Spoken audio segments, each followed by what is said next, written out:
Hey, it's Bart with the Scotch It Dummies coming to you with another solo blind taste testing.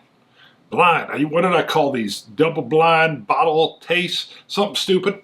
And a different hat that has dust on it. I can see it. Scott's not here.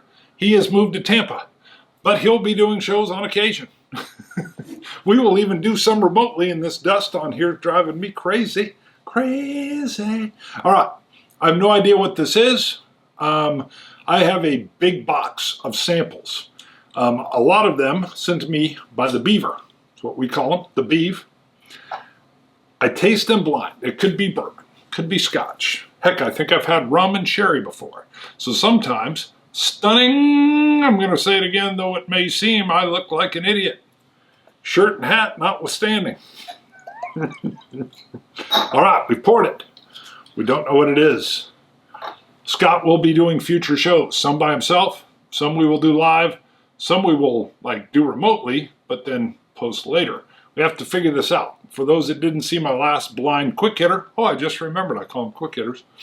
My mom had an aneurysm, so I've been busy and haven't been able to film. Bingo. Oh, this is also a scotch, I think. Yeah, this has got to be. This almost has a touch of either barrel char, maybe a touch of heather, like it would be a Highland. But it's very faint. I've had this. I almost get a touch of Caro syrup. And barley. Definitely barley, which is why I'm saying it's scotch. Malted barley all the way. Smells a little bit like dunnage.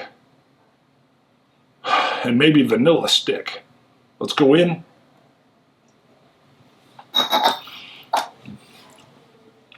Oh yeah, hold on. I've had this. What is this? This might be the Lowland. Come on, come on, come on. Glenkinchie? No, it's not sweet enough. I'm going to look, even though you've probably seen the name up there already. What is it? Oh, Cadenheads. Okay, Edinburgh. Shop. And this one is Benriach 10-year, 57.1. Wow, it doesn't come off that strong. I was thinking 46. I should have said it. Finished in Cognac butts. We like big butts. We cannot lie. All right. I haven't even had that many to drink. Let's see. Let's catch up. I'm going to have another sip and then I'll tell you. So I'll give you an aneurysm story. Those are always fun. All right, so it's Thursday.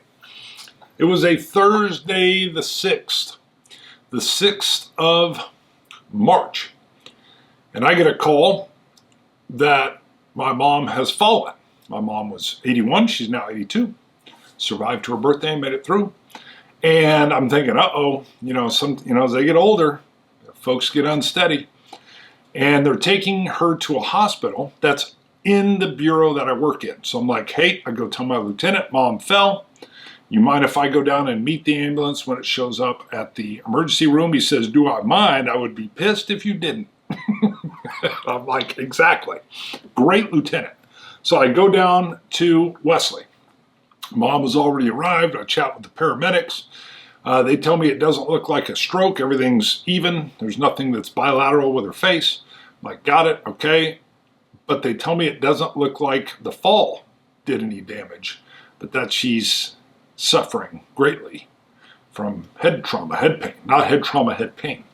So I go talk to her. She's coherent, but says her pain 1 to 10 is an 11, and she's vomiting.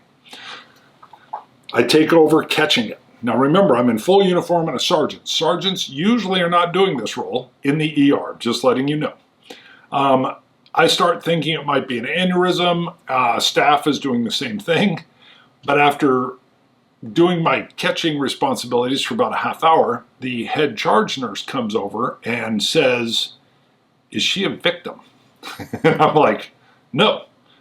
And they're like, she hasn't been attacked. I'm like, no. And they're like, is she the suspect? Because usually we have to babysit suspects or victims, kind of determine the level of trauma. And I'm like, no. My fault. I should have said something. This is my mom. And he's like, oh my God. We've been discussing. We've never seen a uniformed sergeant catch before for such a long period of time. Unheard of. I said, I know. I would imagine you're getting ready to go do a CT scan. And he said, yes, but now that I know your family, you can't go back there. Normally we go back and get the results of the CT scan to determine the seriousness of the injury of a victim usually. I said, totally get it, want to follow the rules. So, and then all the nurses were coming up saying, we were so perplexed of your role here. And I said, just the role of a son, happened to be in uniform. So that was interesting. I know my way around the ER. I almost said the name, I probably could, but it doesn't matter, so well, but I'd never been in there on that side of it. And I did come through the police area rather than where citizens would normally come through. But that's because they know me. I'm in there often for shootings or whatnot. So coming back to this, that's a bit of an aneurysm story. Mom is doing super well, should be home within a week of me filming this video. And cognitively, she's all there. And if you want to see me play a role-playing game with her called Tales of the Loop, which is kids on bikes in the 80s, alternative history, I'm flashing a shot. There'll be a link in the description below, and you can see how much fun role-playing is. Hello, Cadenheads. Man, is that delicious. This has got to be from the Beaver. It looks like his handwriting. I don't know why I'm still hiding it. Yeah, Cadenheads, Edinburgh, shop. Benriach, 10 years, 57.1, finished in a Cognac butt, and it is good. Scotch it, you Scotch gods. Scotch it, dummies.